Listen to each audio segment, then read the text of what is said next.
كنتم خير أمة أخرجت للناس تأمرون بالمعروف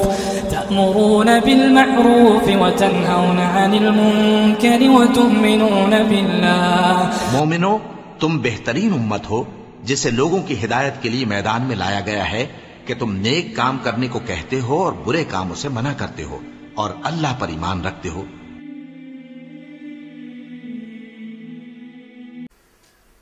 علماء دین ہمارے ماشاءاللہ کئی ایسے خدمات کیے ہیں جس سے ہم جاہل امتی پوری طرح واقف نہیں ہیں. اور علماء دین جب میں کہتا ہوں تو ایک چیز واضح کرتا چلوں اس کے اوپر بھی. علماء کے تعلق سے ایک حدیث سناؤں آپ لوگوں کی، آگے بڑھ جاؤں.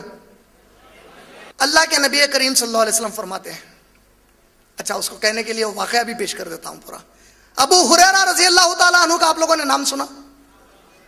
ابو ہریرہ رضی اللہ تعالیٰ عنہ لگ بھگ 1,40,000 صحابہ تھے نبی کے، اس میں سے ابو ہریرہ رضی اللہ تعالیٰ عنہ ایک ایسے صحابی ہے کہ ان کے اکیلے سے ہمارے آپ کے ہم سب کے نبی صلی اللہ علیہ وسلم کے 5,000 حدیثیں ہم کو روایت میں ملی ہیں. کتنی حدیثیں ایک ہی سے؟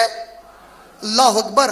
5,000 حدیثیں صرف ابو ہریرہ رضی اللہ تعالیٰ عنہ نے روایت کی ہیں. اور یہ ابو ہریرہ رضی اللہ تعالیٰ عنہ ضعیف ہو چکے تھے. اور آپ نبی کریم صلی اللہ علیہ وسلم کے گزر جانے کے بعد روز آپ مدینہ طیبہ میں مسجد نبوی کے باہر عصر کی نماز کے بعد عصر سے لے کر مغرب تک قرآن اور حدیث کا درس دیتے تھے. کیا کرتے تھے ابو ہریرہ؟ قرآن اور حدیث کا درس مسجد نبوی کے باہر روز عصر سے مغرب تک دیا کرتے تھے. اور صحابہ، تابعین، تبع تابعین جمع ہو کر ابو ہریرہ رضی اللہ تعالیٰ عنہ سے پوچھتے تھے کہ نبی صلی اللہ علیہ وسلم کیسے چلتے پھرتے تھے، اللہ کے نبی کیا کرتے تھے، ہم کو کیا نصیحت کیے، امت کے لیے نصیحت کیا ہے. بڑے درس کے لیے آپ سب جمع رہتے. ایک تابعی جو بہت دور ایک گاؤں میں رہتے تھے، انہیں پتا چلا کہ محمد صلی اللہ علیہ وسلم کے ایک صحابی ہے، ایسے عظیم صحابی کہ ان سے 5,000 حدیثیں ہم کو ملتی ہیں، وہ درس دیتے ہیں. انہوں نے سوچا کہ اب کیوں نہ میں جا کر ان سے ملاقات کروں.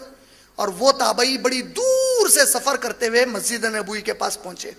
رمضان کا مہینہ تھا، روزے کی حالت میں آپ سب صحابہ جمع تھے. عصر کے بعد آپ سفر کر کے آئے، بڑے تھکے ماندے تھے، اور جب قریب پہنچا تو افطار کا وقت آ گیا اور درس ختم ہو گیا. یہ جو تابعی تھے بڑے مایوس ہو گئے، بولے اتنا لمبا میں سفر کر کے آیا، میرے کئی کام ہیں، کاش میں ابو ہریرہ کا درس سن لیتا، 1-2 حدیثیں میرے نبی کے ان کی زبان سے سنتا اور جا کر اپنے لوگوں میں ساری زندگی وہ حدیثیں بیان کرتا بیٹھتا. یا اللہ، یہ ابو ہریرہ کا درس ختم ہو گیا، اب کیا کروں.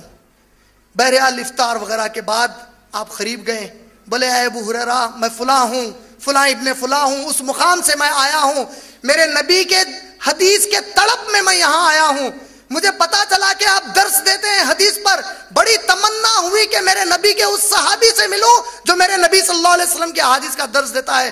میں بڑے مشکل سے سفر کر کے آیا ہوں.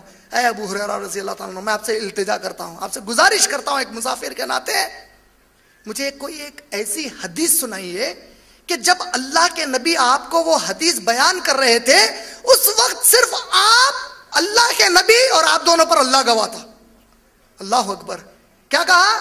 ایسی حدیث مجھے چاہیے اے ابو ہریرہ رضی اللہ تعالیٰ عنہ کہ جب وہ حدیث اللہ کے نبی آپ کو بیان کر رہے تھے صلی اللہ علیہ وسلم، اس وقت کوئی اور نہ تھا، آپ تھے، ہمارے نبی صلی اللہ علیہ وسلم تھے، اور آپ دونوں پر اللہ گواہ تھا. کہا کہ اللہ اکبر، تو نے کیا پوچھ لیا؟ کہا چلا ادھر، چبوترے پر بٹھایا، آپ بھی بیٹھ گئے. کہا قال رسول اللہ صلی اللہ علیہ وسلم، فرمایا رسول کریم صلی اللہ علیہ وسلم نے یہ جملہ کہا اور رونا شروع کر دیا. کون رونے لگے؟ ابو ہریرہ رضی اللہ تعالیٰ عنہ. یہ حدیث بیان کرنے شروع کیے، رونا شروع کیے، اور اتنی شدت سے رونے لگے کہ بے ہوش ہو گئے. اللہ اکبر.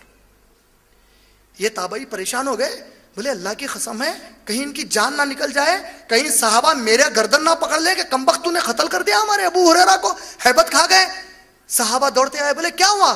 کہا کہ ایسا ایسا ہوا، کچھ پانی چھنکا. ابو ہریرہ پھر ہوش میں آئے. کہا اے ابو ہریرہ رضی اللہ تعالیٰ عنہ، ٹھیک ہے میں آپ سے کل ملتا ہوں. کہا نہیں، تو نے میرے نبی کی بات پوچھی ہے، بیٹھ. پتا نہیں کہ ابو ہریرہ کی جان باقی رہے یا نہ ہے، نبی کی بات تو سن چلا. اللہ اکبر. یہ تڑپ نبی کی بات بتانے کی کہ پتا نہیں میری جان نکل جائے، تو میرے نبی کی بات سیکھنے آیا تو میں تجھے کیسے چھوڑ دوں، سن میری بات پہلے. بٹھا لیا. پھر کہا قال رسول اللہ صلی اللہ علیہ وسلم. پھر رونا شروع کیے، اتنا روئے کہ پھر بے ہوش ہو گئے. صحابی پریشان ہو گئے. صحابی نے کہا نہیں کوئی بات نہیں، ان کی ضعیفی ہے، وہ ان کی عمر کا تقاضا ہے، وہ شدت پتہ نہیں کون سی حدیث آپ کو بیان کرنا چاہتے ہیں، تھوڑا صبر کرو. پانی چھڑکا. تیسری بار ہوش میں آئے، کہا کہ انشاءاللہ اب کچھ نہیں ہوگا. کہا قال رسول اللہ صلی اللہ علیہ وسلم. اللہ اکبر، کیا حدیث ہے میرے بھائی. کہا رسول اکرم صلی اللہ علیہ وسلم نے، اور جب کہا میرے بھائی سن، اس وقت اللہ کی قسم ہے سوائے میرے نبی کے، میرے اور ہم دونوں پر اللہ کے گواہی کے کوئی اور وہاں موجود نہیں تھا. میرے نبی نے کہا کہ اے ابو ہریرہ، میرا رب مجھ سے کہتا ہے جو جہنم اور جنت ہے، جنت میں سب سے پہلے میری امت کو ڈالا جائے گا، اسی طرح جہنم بھی میرے امت سے شروع کی جائے گی. کیا کہا اللہ نے؟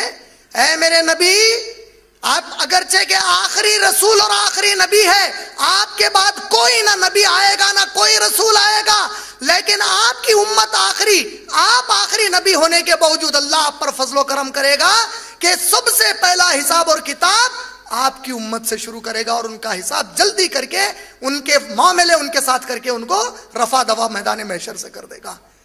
اللہ کے نبی نے کہا میرا رب مجھ سے کہتا ہے اے ابو ہریرہ کہ جنت کی شروعات میری امت سے ہوگی اور جہنم بھی میری امت سے شروع کی جائے گی، اور میرا رب مجھ کو کہتا ہے کہ جہنم کا انوگریشن، جہنم کی شروعات، جہنم میں سب سے پہلا شخص جو ڈالا جائے گا میری امت کا وہ عالم رہے گا جس کے علم کی لوگ قدر کرتے رہیں گے، لیکن وہ قرآن اور حدیث کے علاوہ دوسری طرف بلاتا رہے گا.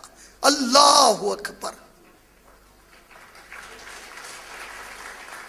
میری امت کا وہ عالم دین رہے گا کہ لوگ سمجھیں گے وہ عالم ہے، اس کے علم سے متاثر ہوں گے، لیکن جب کبھی وہ لوگوں کو علم بانٹے گا تو قرآن اور حدیث کو چھوڑ کر دوسرا علم بانٹے گا. اللہ اکبر.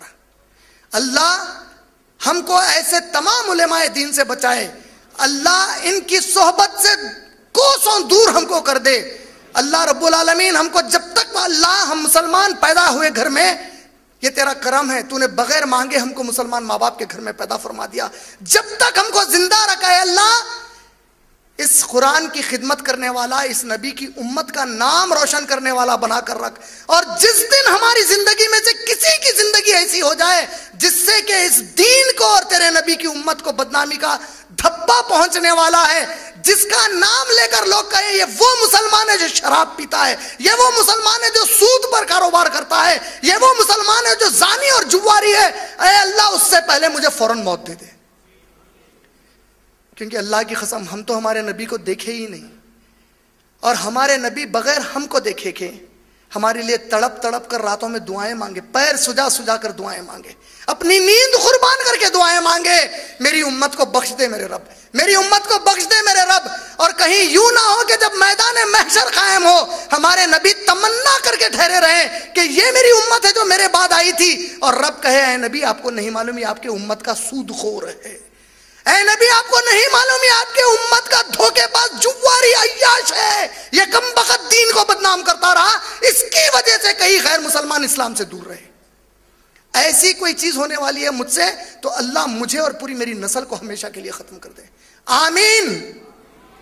کیا دین کو نقصان بھی پہنچا تو زندہ رہنے کی خواہش میں ہے کیا؟ تو آمین زور سے بولو.